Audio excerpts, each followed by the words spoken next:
Hey, just a heads up, there will be Silksong spoilers in this video for the whole game. Same thing with Hollow Knight, so yeah, whatever. Yo, what up? Hello there, internet user. I'm definitely late to this topic, because it's been months since the release of this game. Welcome to probably the millionth video talking about the difficulty of Hollow Knight Silksong. There's been a little smidge of slander and criticism directed towards the difficulty of this game. If you're watching this video, you probably know what I'm talking about. Too hard. Waste your time. Tedious. Artificial difficulty. Too hard. Does not respect your time. It's not relaxing. Tedious. Too hard. Test your patience. You have to farm enemies. Too hard. Nice job. Oh my god, can you please shut up? Just based on the title of this video, you can assume I don't really support or agree with the criticism. Right? Wrong. Well, kinda wrong. Before I start passionately arguing with nobody, I just want to make it clear that I'm well aware a lot of the controversy comes from a tiny minority of the player base, and those people are probably over it. Also, I'm sure a lot of the slander is made in a joking manner, and I know this game still receives tons of praise, but oh nah. I'm gonna start and end an argument. Come on, man. Come on, man. You've had months of training. You could do this. I've spent months analyzing Silksong and its design and not being a lazy sack of shit playing other games. Oh no. But to be fair, Team Cherry interrupted my Expedition 33 playthrough. Quick gamer check though, I did in fact beat and 100% this game 3 times, including Steel Soul mode. And no, I never pussied out, saving and quitting to save my ass. I even have the balls to admit I lost a run to Savage Beastfly. So I've soaked in the juices of greatness into my body. Oh yeah. I may get off topic sometimes. Chapter 1. I love Silksong. I'm a big fan of the difficulty and design in this game. Some people don't like how hard the game is. That's fair. Some people don't like how punishing the game is. That's also very fair. I'll talk about that later in the video, but I think that's where most of the frustration comes from. There's definitely some people who grind endlessly on various fights because they're not skilled enough, but they don't care. The game is so fun, they don't care that they struggle. That's based as fuck, I'm with you guys. But there's also some people who think this game is bullshit and not well designed. No. I'm gonna have to stop you right there. You don't pass the vibe check. I've seen some people defend this game like their family's lives are on the line. I wish I was joking. I've seen people literally shit on Hollow Knight just to defend Silksong, and whenever I see these kinds of people, I just... It's pretty weird, because if you asked me like 3 months ago whether or not I would recommend this game to others, I would be like, yes, you gotta play this game. This is like the best game ever. Please. But if you ask me that now, I'd kind of sit there awkwardly. Then I'd ask, what'd you think of Hollow Knight? And if you haven't played other Hollow Knight games, then I'd recommend you to play Hollow Knight first and see how you like that.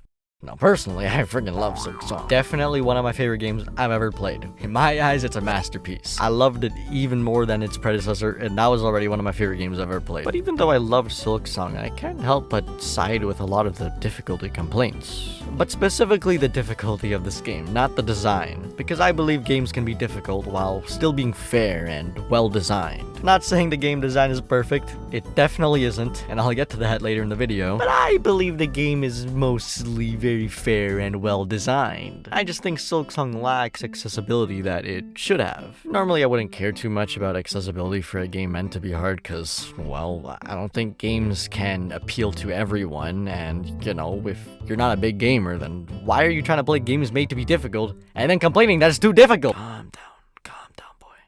Not yet. I mostly excuse Silksong from this reasoning because although Hollow Knight is a pretty hard game, it was a lot more accessible and mainstream to more casual gamers who aren't super skilled in these kinds of games. Imagine falling in love with a game only to wait several years for the sequel, only to find out the game is too hard for you. It's a tough world out there, man. This is why I didn't kill myself! Now, was Hollow Knight intentionally made to be more accessible and mainstream? I don't know. The main reason both these games are cheap is because Team Cherry wants their games to be accessible to lots of people. But Silksong happened, and well, we all know how that went. Back when Silksong released and controversies were at their peak, I kinda wondered how people were struggling so hard with the game, sometimes to the point where they literally could not finish it. Cause like, you finished Hollow Knight, right? That's a hard game too. You didn't fuck with any of the dream bosses? The Grim Troop? Got him? Ooh, actually, that makes a lot of sense. Some people did not play Hollow Knight for the combat. And some people did not play the DLC. Silksong has combat that is more demanding and more mandatory, and I feel like it was made with the expectation that you loved the combat in Hollow Knight and its DLC content. I do love the difficulty of Silksong, but I'd be lying if I said I didn't have complaints of my own. Among all the wonderful things this game had to offer, I also got pretty frustrated at the difficulty of some parts of the game. But that was my initial playthrough. I played the game some more, and I'll be honest, a lot of my frustration turned into appreciation. But first, I want to quickly say that I'm not an expert at any of this game reviewing stuff at all. I do it because I like talking about games I like, and I like making these kinds of videos. It's fun. Apologies if I sound like a major dumbass. I am a major dumbass. Also, I'd like to drop another warning here and say that I will be sharing opinions. You may not like them. The person you're currently listening to is a Bilewater fan. I love Bilewater. I am a big Bilewater defender. I think it's a really fun area. I think the enemies are cool, and I think the maggot water is a neat mechanic. Also, I love all the enemy gauntlets. I think all the double damage is mostly a great thing. I don't think the runbacks are that bad, and I think Girl the Great is a great boss. Watch this. Bam! Editing. Here's a tier list I made on all the Silksong bosses, if you give a fuck. I felt like making one after beating the game on Steel Soul. Each tier is ranked left to right. You can judge in the comments, but I will not elaborate on any of my rankings. Mostly. Crash Out number 2, The Last Judge. What the fuck do you mean Crash Out number 2? And The Last Judge? Didn't you put her near the top of your tier list? Yep. Anyway, moving on. Silksong mechanically is much more complex than Hollow Knight, therefore forcing the player to think more and do more. I think Hollow Knight had a pretty juicy balance between exploration and combat, but Silksong looked at this and said, I like this, but this. We can do more with this. And so it did. The combat became what Team Cherry said it would become many years ago. Acrobatic. Translation? More complex. Bravo, Team Cherry. If you were surprised and then disappointed to see the bigger focus on combat, then I don't know what to tell you, man. I think it was made pretty clear from the get-go that there would be a bigger focus on the combat. But fortunately for me, I was still surprised, but I was amazed. The unfortunate thing is that I'm sure there's a lot of Hollow Knight fans who were more exclusively fond of the exploration part of the game, or the world building, lore, or anything else that wasn't the combat. Even if you didn't like whacking bugs, the combat was simple to understand, and you could always minimize the difficulty a fair amount by exploring, gathering various upgrades or shortcuts. You can do that in Silksong too, but I think the abundance of double damage as well as the more back-ended upgrades results in a steeper difficulty curve in the early to mid-game. I'll elaborate more on that later in the video. The enemy design in these games perfectly resembles the coughing baby versus hydrogen bomb meme. Enemy gauntlets are very rare in Hollow Knight, and generally it was pretty easy to avoid enemies. If you're a big Hollow Knight fan and were excited for Silksong more exclusively for the exploration and other stuff, you were probably left disappointed. Not that I think exploration is bad in this game, but you were more forced to engage with the more demanding combat. Now, of course, on the other hand, if you were very fond of the combat in Hollow Knight and its DLC, this probably felt like the best video game ever. Personally, I think the movement and combat is phenomenal in this game. So good. In fact, it's so good, I'm just gonna... Crash Out number 2, The Last Judge. Trust me, I'll get to this Crash Out thing in a bit, just give me a second. After I got all achievements on Silksong, I felt empty. I decided to boot up Hollow Knight for the first time since Silksong released and give Pantheon 5 a shot. I wanted to see if Silksong made me any better at this game. Spoiler alert, it did not. So I sit my ass down, I boot up the game, and the first thing I notice is the menu selection sounds are pretty loud.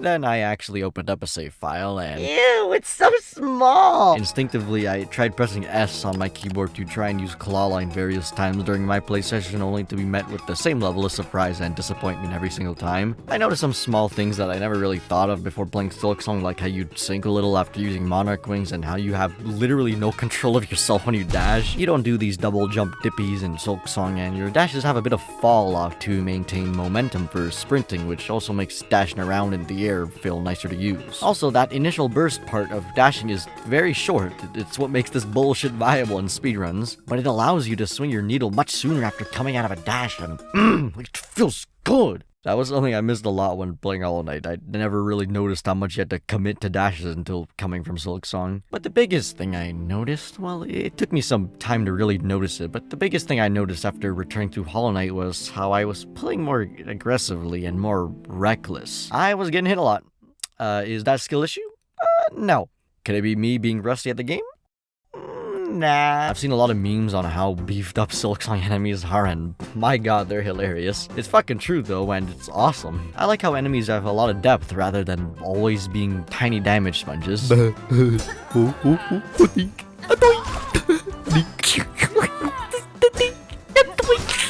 I love how you can interact with so many attacks from bosses. Like, check this shit out, man. What's good, bitch?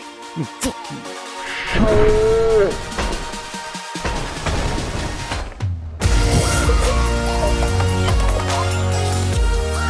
It makes Hollow Knight's enemy roster look a little underwhelming, though. I'm telling you, Hydrogen Bomb versus Coffin Baby. Hollow Knight's enemies often act as small damage sponges, with some having a simple attack or two. A lot of bosses also serve as giant damage sponges that don't punish the player very much. Pair that with the more simplistic combat and boom, easier game. Thanks for watching. I think a lot of people grew very accustomed to this more chill design. You could just throw yourself at enemies, and as long as you weren't being too stupid, you good. Most threats don't deal double damage, so you could tank more hits. Bosses often give you a little breathing room for more healing opportunities. You get more invincibility frames when you get hit, and you could use super busted spells that do a ton of damage and give you invincibility frames. But Silksong does not fuck around. Enemies are a lot more aggressive and complex. Bosses do not calm the fuck down. You get less invincibility frames, you don't get busted spells giving you invincibility frames, and the majority of threats infamously deal double damage. Some people defend Silksong, saying it's mainly a skill issue, and if you're struggling you need to get good. Don't get me wrong, that's definitely true to some extent. Come on, if that's your main defense for anyone criticizing the difficulty, then I humbly wish you die on Grohl's boss fight and make the run back from the Bellway 20 times. Crash out number 8. Stop being a bitch. Also, I swear I'll explain what the fuck this is. Stay with me. If anything, I think it's less of a skill issue, but more of a brain issue. Notice how you can't just mindlessly throw yourself at enemies anymore? If you get hit, there's a 99% chance that it was your fucking fault. I think nearly every attack is well telegraphed. Some are subtle, sometimes you have multiple things to keep track of, but it's all fucking clear. What isn't telegraphed is normally an enemy's or boss's movement, and that's where contact damage comes in. I know it can be frustrating, cough, like these fat fucking primal aspect crows I'm bringing up for no particular reason who can just randomly slam dunk some ass into your face, but there's almost always some kind of pattern to understand. Stop mindlessly throwing yourself at enemies. Respect their space. We got too comfortable with our habits from Hollow Knight, and now we're feeling the side effects. Some people may not like how the combat is more intense and how you can't just rush bosses down, and sure, valid complaint. One of the best bosses in Silksong is a boss that allows you to rush her down. Also, not everyone wants to get their ass beaten and spit on while playing a video game, and same here. Sometimes I want to chill out.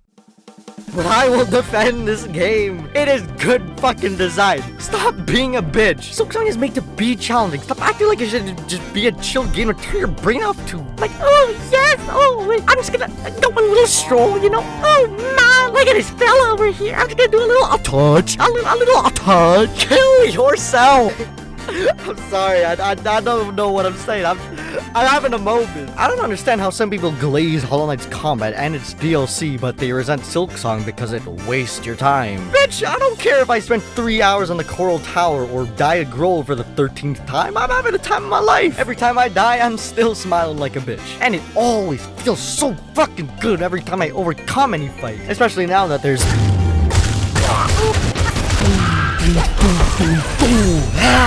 This game is made to be challenging, just like the first game. I don't even think Silksong is that much harder than Hollow Knight. It's just I don't think Team Cherry really enforced the difficult parts of the game too much, which opened the gates for more players of varying demographics or more players who aren't skilled at these kinds of games. I don't know what I would blame in this scenario, but it's definitely not Silksong. I think Silksong is great at what it does, but unfortunately it just got tangled in a bunch of bullshit and controversy. If you don't like that it's too challenging and that you can't overcome a fight within a handful of attempts, then cool, good for you. Does that mean it's bullshit? Fuck no, I don't think so.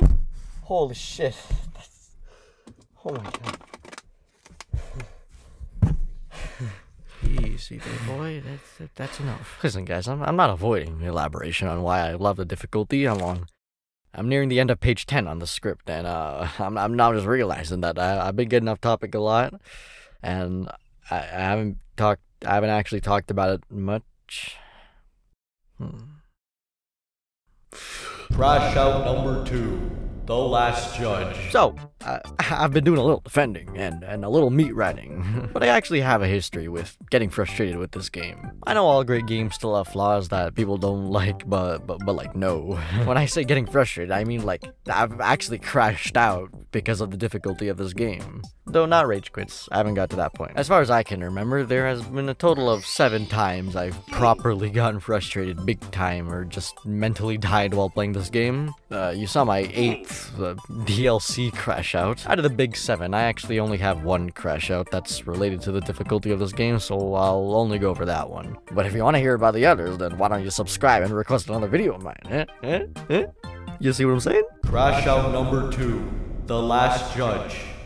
And the Underworks. And the, okay, basically lots of double damage. Sorry, I forgot to add the others to the title. The abundance of double damage was my only major complaint I had during my initial playthrough. I know I said at the beginning of this video that I think the double damage is a great thing, but I came to that conclusion after several playthroughs.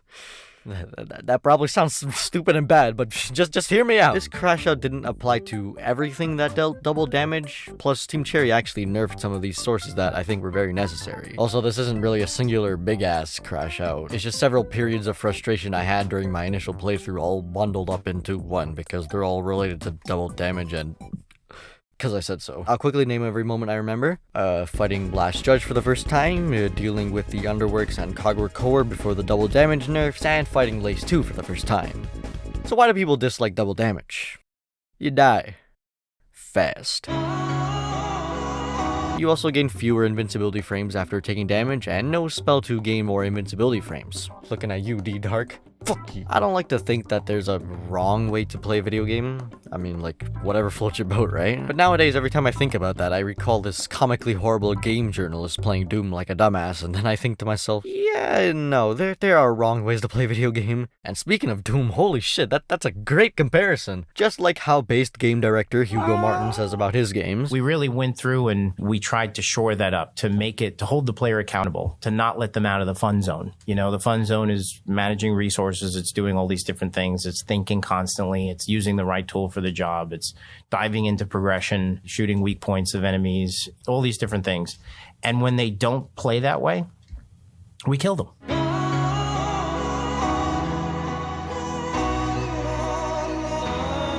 I think the fact that you're capable of dying fast is how Silksong forces you into the fun zone. Just like how Doom forces the player to constantly move around and engage with its mechanics. If you're not gonna play the way the devs want you to play, you're gonna fucking die. Also, I know Doom has difficulty and accessibility settings, but like, shut up. It's not like Silksong beats your ass constantly with no way to fight back. I normally don't like when games are super punishing for tiny mistakes and you can't do fuck all about it. In Silksong, you can take a lot of damage fast, but you can also heal for 3 masks pretty quickly at the press of a button, on the ground, or in midair. I'll just say that I think healing is hands down 100 times better in Silksong than in Hollow Knight. Sure, it costs more than in Hollow Knight, but being able to heal in bursts while mid-air makes healing during fights so much more viable, even during the hardest of fights. Healing in Hollow Knight is incredibly risky outside of staggers, and that's assuming you can find opportunities to heal, which is very hard. But you want to heal in Silksong, man, I got you, dog. All you gotta do, just follow the golden rule. Hug the corner. If you ever in a pinch, just run off and hug the corner. Keep an eye on the boss, and when the time is right, hug the corner. High House Gauntlet being a bitch, hug the corner. Carmelita, hug the corner. Lost Lake, hug the corner. Hey, wait a minute, why is 12th Architect? Oh my god, holy shit, my height! Oh, god damn, I gotta hug the corner. I gotta hug the corner. Let's simplify this. Healing is super viable. You heal for 3 entire masks. You can heal pretty quickly. You get tons of freedom to heal. You can heal in midair. You can hug the corner. You can take lots of damage quickly, but you can also recover quickly.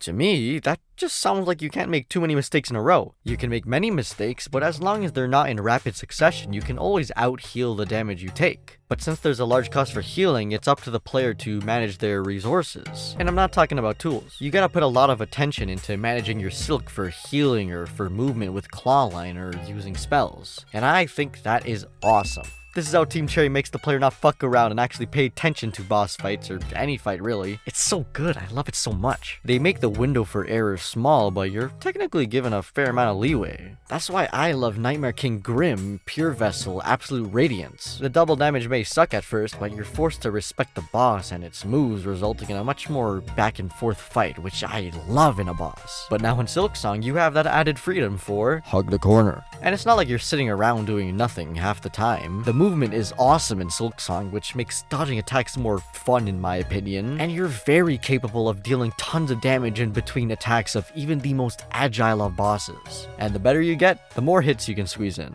Though it's not impossible to go full aggro and destroy bosses, you can definitely get away with it if you're good enough, but being pushed into these fights where you're dancing around with bosses is so good. And another positive, the small window for error kind of forces you to go hitless more, if that makes any sense. And I don't know about you, but going more hitless feels fucking awesome. However, as I've said before, this system isn't perfect and it has flaws. One thing I'd like to point out is that in order to manage your silk, you need to have silk. If you're unable to deal enough damage, you're unable to get enough silk to keep up with any damage you may be taking. Is this a skill issue? Kinda, but this issue may make a lot of bosses feel daunting at first because you're facing something completely new with a completely new moveset, so you're inclined to play a lot more defensively. But since you're still new, you're likely gonna get hit a lot, you won't be hitting shit, and you won't have the silk to keep up, and you die. I think this is especially noticeable with super agile bosses who are usually pretty small. Small bosses are harder to hit, which leaves you with less silk, leaving you unable to hug the corner. It kinda sucks when you can barely hit the boss while you get your ass beat. However, some bosses are bigger, making them easier to hit, which results in more silk, and then you can hug the corner. That's partly why I love bosses like Khan, First Sinner, Morwing, Crawfather, and even Savage Beastfly. And Grohl, can't forget about the GOAT. In my initial playthrough, I normally found the chunkier targets less daunting and more fun at first. It's easier to get hits in and get silk to keep up, especially when you're facing something new. This is mainly why I said Lace 2 was part of my Crash Out number 2, The Last Judge. In the game's defense, I was definitely underprepared. But Lace is fucking tiny and packing. I remember getting my ass beat a bunch because I could not keep up at all. But alas, it's all part of the learning process. Because once you get a feel for the boss and start keeping up with the boss, I think Lace 2 is one of the most fun fights in the game. All the small and agile fights are amazing in my opinion. But I will say one thing about Lace 2. These out-of-bounds zones should not deal double damage. It's just some actual bullshit. Crash Out number 2, The Underworks and Cogware Core. I want to quickly cover the environmental damage in this game. Remember how back in the 1900s nearly every environmental hazard in the Citadel dealt double damage? Good times. He's fucking lying. I didn't crash out per se, but dealing with some of the platforming in these areas initially left a sour taste in my mouth. The platforming itself is awesome, but you should not be expected to perform all this platforming perfectly. Taking damage is inevitable, especially on your first playthrough. By the time you encounter these areas, you will only have like 6 or 7 masks, and don't you fucking say that is not intentional! Your window for error becomes really small, just like in other intense fights or bosses, but unlike combat, you cannot whoop ass, gain silk, and hug the corner. There's no point for this shit to deal double damage. You cannot offset the damage. You can't heal off these saw blades, and you can't farm enemies with Dream Nail anymore. You have to work with whatever scraps are around to get silk, if there is anything. That's also why Lace 2 was part of my Crash Out number 2. Why do these out-of-bounds steamers deal double damage? They still do. Every single environmental hazard should only deal 1 mask of damage. The only exception I'm willing to make is with lava. Cause it's lava. Crash Out number 2, The Contact damage. Double damage. Contact damage normally deals double. It counts. Environmental damage is technically contact damage, but that's on inanimate objects or fluids or these motherfucking steamers. I don't know what the consensus on contact damage is, but personally, I think contact damage is fine. Should it deal double damage? I don't know. I know it can be pretty annoying at times, but it's a simple and effective way to force the player to respect the space of an enemy or boss. Because otherwise, you're just gonna rush them full aggro. You will lay your fat ass on top of said boss without that much added risk. But don't get me wrong, being able to rush bosses down like that is awesome. Bosses like Grandmommy Silk allow you to constantly chase the target and constantly apply pressure, which is really fun. But if there's not going to be contact damage, then that boss better be sending out plenty of attacks, preferably in rapid succession, especially get off of me kind of attacks. Otherwise, you'll easily be gaining tons of silk, allowing you tons of heals and spells which will overpower and breeze through the boss. And if that's your thing,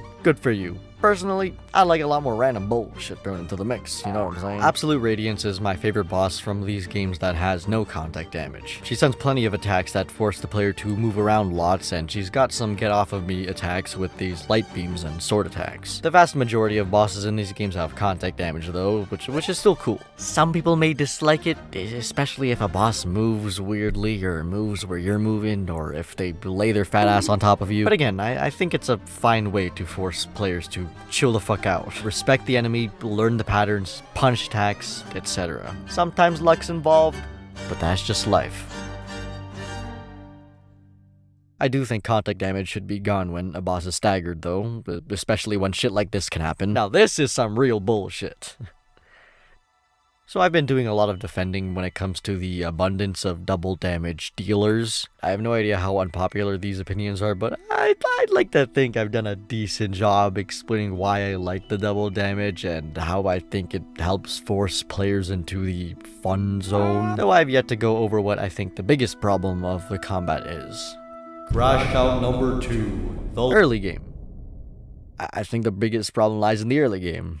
You know, Last Judge is an Act 1, which counts as early game, which the big problem I see is that the window for error you get becomes too small during parts of the early game, especially in comparison to later in the game. You simply cannot get enough health. You could get a grand total of 2 masks in Act 1. And one of those is the fragile mask that's hidden very well. I guess the lack of health wouldn't be much of a problem unless you faced a crazy balls to the walls kind of boss going apeshit that always deals double damage.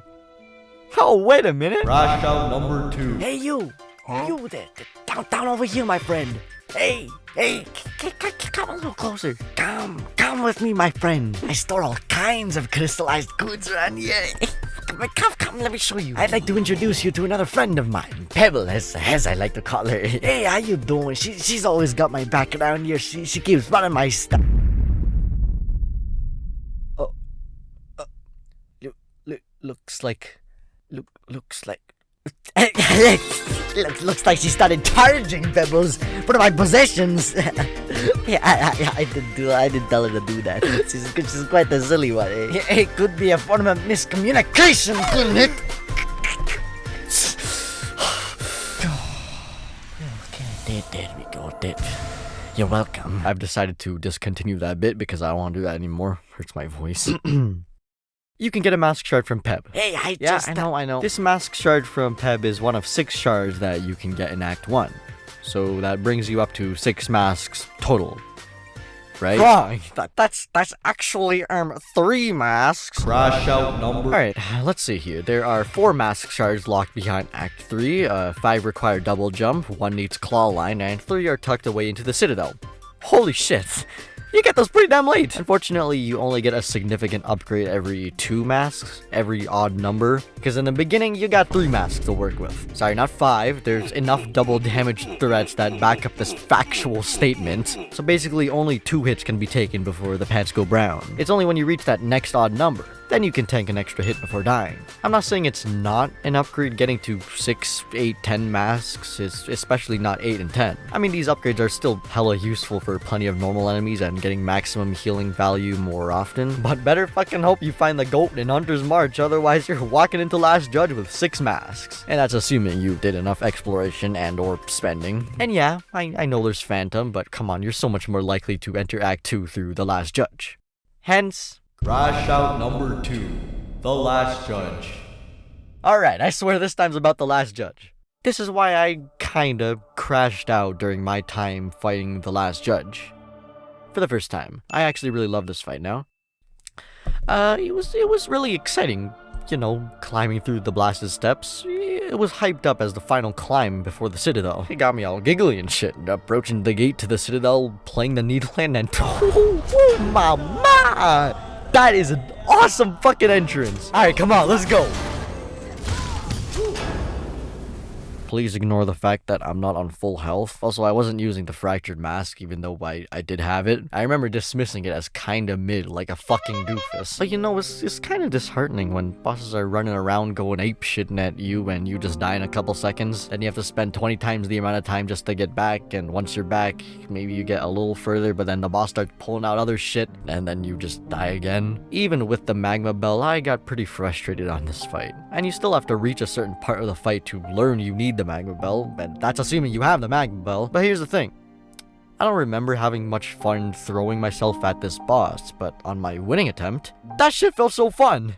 It felt so fucking good. And then I didn't die to the explosion. I do think this is some bullshit, but I think it's some funny bullshit, so it's okay. Would I think otherwise if I died to it?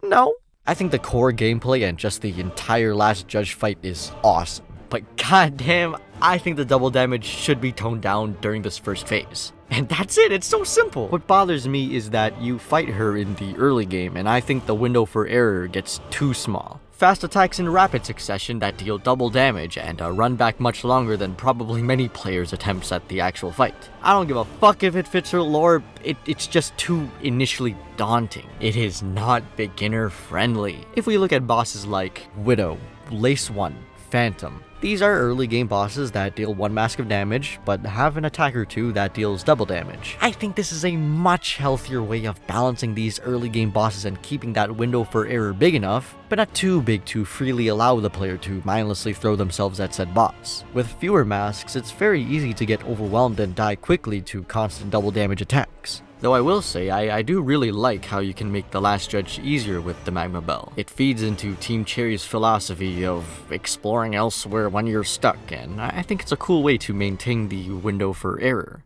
But wouldn't you think the easier part of the fight comes first? And you're gonna suck more ass initially, cause you're new, so what the fuck? But if nerfing the damage is out of the question, then here, I propose an alternate solution. Add a fucking bench. Now the runbacks. Oh boy, the damn runbacks. Quite the infamous topic, huh? I've heard so much shit being directed towards the runbacks of this game. You know, the Last Judge runback, the girl runback. Yeah, that's really it, huh?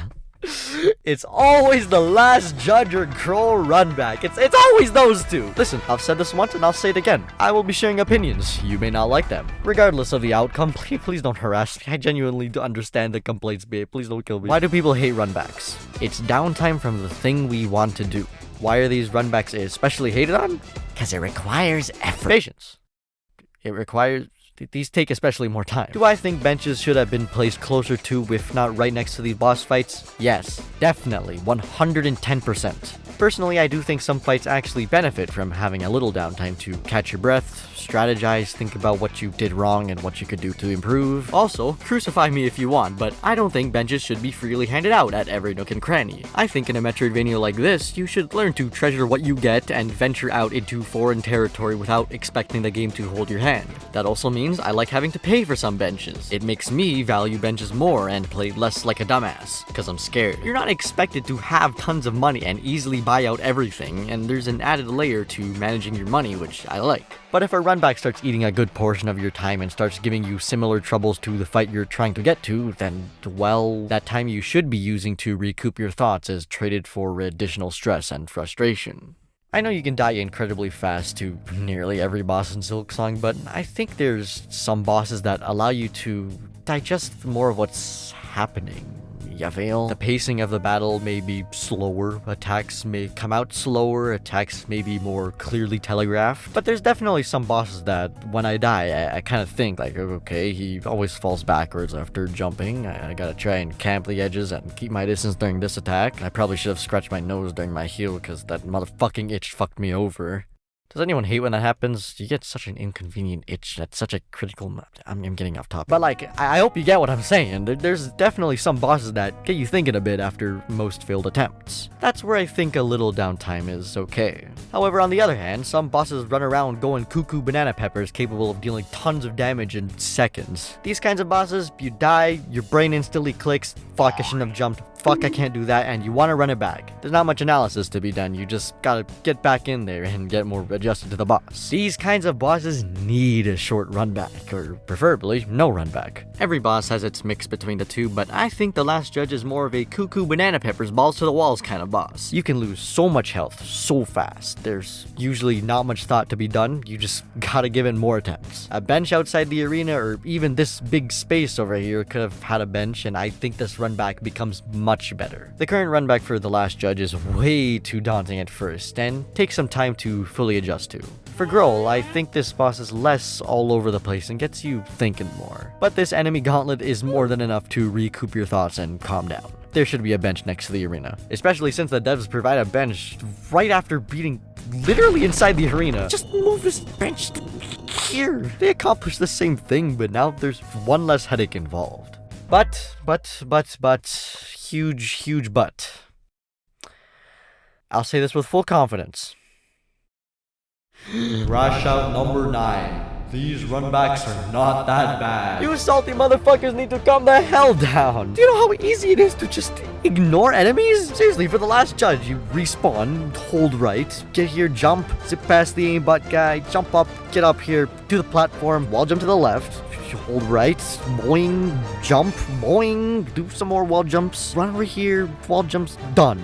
In like 30 to 40 seconds. Grohl's run back is worse, but still, you just climb up here, hold right a lot, and do some wall jumps. And once you're here, you can just dive off, honestly. You can get away with a claw line into a double jump, but it's not necessary. Anyway, you climb up here, you jump off the platform, climb, zip by, fall, hold right, ignore the enemies, climb up this wall, do a bunch of actual fun platforming, then hold left. Sometimes these bastards will poke out, but at most you'd get hit like once or twice. But you're here in like a minute. And before someone says, actually, this bench is like way too hidden. Yes, I think this bench should be a bit more obvious. Making this wall breakable from the other side would be really cool. But I'm gonna be 100% honest, if you force yourself to make this run back every time you die to Grohl, then come on, man. I think this is a clear sign you gotta try doing something else or looking for a separate bench. Anyway, if you're really good or use the sprinting tool, you can get these run backs done even faster. And you always get a free heal after getting your cocoon. For Grohl, you get your cocoon, heal the mucky water off, and then you can just farm the gauntlet enemies to heal further. These floaters are freebies, and these guys only shoot below them, so just don't go below them. These guys are the only assholes, but just camp their spawn, then back the fuck up, then suddenly their attacks are so much easier to dodge. I mean, it's easier said than done, but like, it's not that bad, guys, right? I don't know about you guys, but the movement is really fun in this game. Bile water is one of the few areas that forces you to make use of all your movement abilities, so I wasn't bothered by the runbacks much at all. If anything, I think people should put their attention more to all the memory bosses and segments. Those runbacks actually suck because you die, slowly wake up, wait for Hornet to play this long ass song, fall asleep, fade to black, slowly fade to hit, and then wake up, and then you can start with the actual run back. These aren't hard, but it's waiting, and waiting sucks. At least with these run backs, my attention is kept. I'm fully engaging with the game's mechanics that I find fun, and you could technically get around faster if you're good enough. But this is stupid. Nihilith, Khan, Carmelita, Lost Verdania, and dare I add, Crash out number 7.5. The Watcher at the Edge. You're not really waiting much during this run back, but I find it so long and tedious and fucking boring. By the way, it's Crash Out 7.5 because this Crash Out is a two-parter. If you're wondering what the first half's about, well, it was the location. But for the purpose of staying on topic and not legitimately crashing out during this voiceover, I'm just gonna cover this fucking run back. Alright, let's go. Respawn at the far fucking right of the Coral Tower. Exit the tower. Play Hold Right Simulator while you spam claw line. Fall straight down and hope to God you avoid the spikes, enemies, and this motherfucking hole. Then start playing Hold Left Simulator. Thread the needle, spam claw line, start yawning at this shit, hit this rock, wait some more, reach the corner, and use Silksong. There you go. Ta-da! Die instantly. This boss is also one like Last Judge where you gotta keep giving it attempts, which makes a great combo. This is Bringing back PTSD with my time with this guy. This run back is just a slog. There's no interesting platforming being done other than when you have to wait. Now, am I biased because I had to deal with this run back after trying to find this fucker? No, not at all. Fuck. I'm actually complaining about Silksong. Shit, man. Guys, you gotta trust me. This game is definitely one of my favorite games I've ever played. But fuck you! Holy shit, shut up, dude! Did you guys know Team Cherry responded to the difficulty complaints? I'll leave a link in the description if you even give a fuck, but to summarize, they emphasized on the fact that the player has choices. There's more to Silksong than just the combat. Yeah. Exploration is a big part of the game. Yeah, you get stronger by finding upgrades. Yeah, there's plenty of upgrades to find, which can be used as an alternate option if you're stuck somewhere. Translation? Yeah, I agree. To a certain point. I mean, I'm totally with Team Cherry. There is a lot you can find to help aid you on your journey. On my initial playthrough, I found the Wreath of Purity before I ventured deep into Bile Water. And before some smartass says, well, actually that's why you enjoy Bile Water? No, even after rushing to Bile Water on a separate playthrough with very few upgrades and tools, I can confidently say that I still loved it. But let's just say you don't got the best gaming chair. Sometimes it gets to the point where, you kinda have to take on a big roadblock. I'll say everything's more of a brain issue and you gotta explore more and learn this and that, but I know that's all easier said than done. Performance is still very important. Remember back in Hollow Knight how Hornet was supposed to be the first real skill check? Or at least it was for me. This was the boss that kinda told you, hey, we can't do this anymore. We can't just sit around like a goddamn rock. Dumbass. I think Lace 1 was supposed to be the Hornet 1 of Silksong, but unfortunately, you face a lot of shit before Lace that already force you to wake the fuck up, you know what I'm saying? Another thing is that this cocoon or shade shit can get pretty annoying. Sometimes your cocoon will remain inside arenas you die in, forcing you to engage with the same challenge that just killed you, and even if your cocoon is left out for you, you'll still feel incentivized to take on that same challenge since you're already there, unless you respawn close by.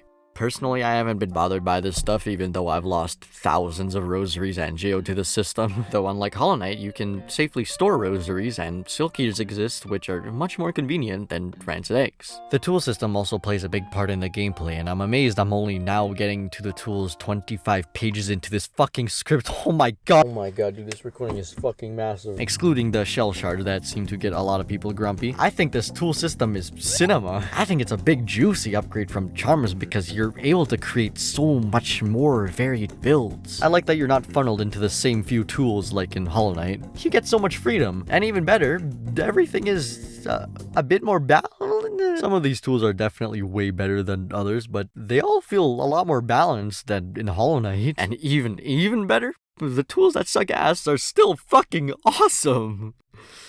Except for you two. Nobody loves you. Especially you. Why is your Steel Soul brother like 100 times better than man? Fuck you. But what about the shell shards? The limited resources needed to use a core mechanic of the game.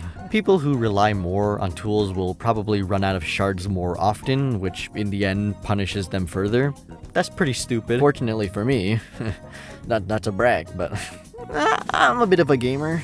I didn't rely on tools. I mainly use my needle while I game. It just feels so silky smooth to use. Ow, fuck. I normally use offensive tools pretty sparingly, usually just for the funsies or for convenience. In Hollow Knight, I loved using the good old Chungo Blast a lot more than the other spells because to me, it didn't feel as broken and I could combo it seamlessly with nail hits. It also worked beautifully to snipe enemies. This would probably explain why I made Established love with the threefold pin. They just feel so nice to use. This guy stayed on my crest for the vast majority of my initial playthrough. I gotta admit, it's a lot more fun on the other side. Man, fuck you! I remember staying pretty stacked on shards most of my playthrough. The very few times I would use up all my shards is when... Crash out number... Sorry, I thought it'd be funny. For real though, I'd only ever run out of shell shards when I get stuck on a boss or something. I don't know if this is controversial, but personally, I think offensive tools should only be a supplement to your standard needle attacks. The tools are great, but I like to compare them to vitamin or mineral supplements. They're great, but like, you shouldn't depend on them. I don't think there's much wrong with the cost of using these tools. The problem I see is how much the game costs you. Look at this super in-depth analysis of my little brother playing. It's not me, obviously. I would never die. So you're fighting a boss, you use a bunch of tools that... God damn, this guy sucks. You respawn, the game taxes you, even though you just went back to a checkpoint that was set for you. You keep struggling to set boss, and now your shards are drained. Now you're forced to play without the help of tools. So hear me out a second. Stop paying your taxes. I'm pretty sure people would lose the majority of their shards due to being stuck on a fight, so why should you be taxed after you die? That's an actual advantage you get from playing Steel Soul. You don't gotta worry about burning through shards, and bada bing bada boom, looks like Team Cherry does provide lots of shards. It's really that simple, man. It is crazy to me that nearly every major issue I have with Silksong can be solved with just a handful of little tweaks and changes. Damn! Oh my god. Plus 500 points, because why the fuck not? And with that said, I think I've done enough yapping with this video. This Google Doc has grown far too large and I'm getting scared, so I'm calling it here. Thanks for watching, everybody. I think I've covered nearly everything I would have liked to cover regarding the difficulty of Silksong. The only two things I'd like to point out are the enemy gauntlets and ads and boss fights. I love enemy gauntlets. The Coral Tower is one of my favorite sections in the entire game. I like how the gauntlets force you to engage with all the unique enemies in controlled environments. Kinda like mini boss fights. And I think ads act like a pseudo enemy wave in a boss fight, if that makes any sense. It's like taking on multiple enemies, but one of those enemies is a big boy. I mean, I guess they act disconnected from bosses, but I see it as one extra thing you gotta keep track of and manage. I don't know, I like it. If there's anything you can take away from this video, it's that I love Silksong. There's some rough edges, but it don't bother me. I'll admit I did some over-exaggerating for this video, but it is for content purposes, you feel? But seriously though, fuck these cars, man. Shut up, you're so loud! I'd also like to make it clear that I still love Hollow Knight. If at any point it seemed like I was a hypocrite and I was shitting on Hollow Knight for the sole purpose of defending Silksong, I wasn't, I hope. I still love Hollow Knight and its more tight, precise combat and movement. Silksong is pretty different, which is great. I'm glad Team Cherry tried something new rather than slapping the same systems and mechanics onto a different map. If you sat through and watched this entire video, then thank you. I really hope you enjoyed it. If you really enjoyed this video, you can leave a like and subscribe, you know? Let me know what you liked and didn't like about this video. I'm just a dude wanting to make fun videos. What do you think of the difficulty? Let me know in the comments. You could also let me know if you'd like to see another video about Silksong. There's a lot more to Silksong than just the difficulty. I could go over my Crash out number 1. My various crash outs I had, or my overall experience with the game. While working on this video, Silksong won PC Game of the Year at the Golden Joystick Awards. Yay! Goes to show you how late I am to this topic. I wonder if I can upload this before the Game Awards. I voted Silksong to be Game of the Year. I loved Expedition 33 and it's probably gonna win, but Silksong is my Game of the Year. Anyway, that's enough from me. Have a great day, internet user. Thanks for watching.